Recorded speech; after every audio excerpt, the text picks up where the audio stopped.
This is a much longer piece that I wrote. I'm just going to read the first part of it. So this is called Things I've Learned from Porn. And the first part is First Contact. I couldn't have been older than 8 or 9 the first time that I saw a naked woman in a Playboy magazine. My friend Paul had a copy of the magazine under his mattress, and he allowed me to look at it one afternoon after we rode our bikes back to his house from the park down the street, where we had been playing catch. I have no idea where he got it from, nor did I really care.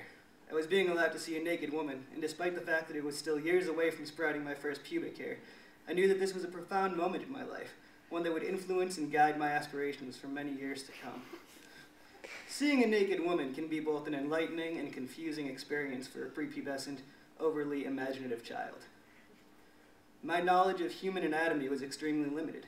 I was an expert on the anatomy of Voltron, defender of the universe, a massive humanoid robot comprised of 5 smaller lion-shaped robots that transformed to form his various limbs. I knew that the black lion was in the center and transformed into the body and head. The red and green lions formed the arms, and the blue and yellow lions formed the legs. But when it came to humans, I was at a bit of a loss.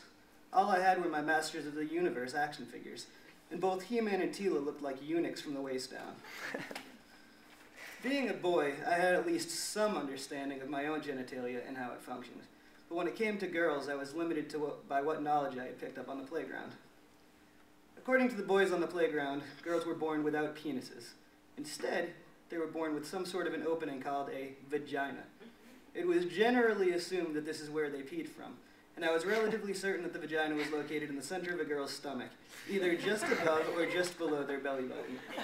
I was also aware that there was something called sex, and that sex had something to do with where babies came from.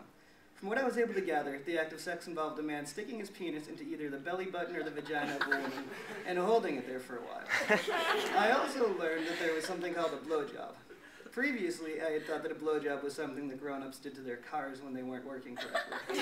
As it turned out, a blowjob was an unfathomable and seemingly pointless act where a woman would take a man's penis into her mouth and blow on it until it turned white and peed sour milk. I found this to be beyond comprehension, and I doubted its scientific validity. I knew absolutely nothing about anatomy, but I knew that men were not cows, and that milk could not come out of their penises, no matter how hard anyone blew on them. My first experience studying the photographs concealed within the Playboy in Paul's room proved to be both informative and confusing. The vagina, Paul knowledgeably pointed out, is not a hole located in the center of a girl's stomach, but rather a large patch of hair between her legs. This was the late 1980s, and the Brazilian wax was not yet in vogue, nor was Playboy magazine allowed to show a photograph of a woman with her legs spread. Therefore, I was now convinced that the vagina was nothing more than a bundle of well-coiffed hair between a woman's thighs.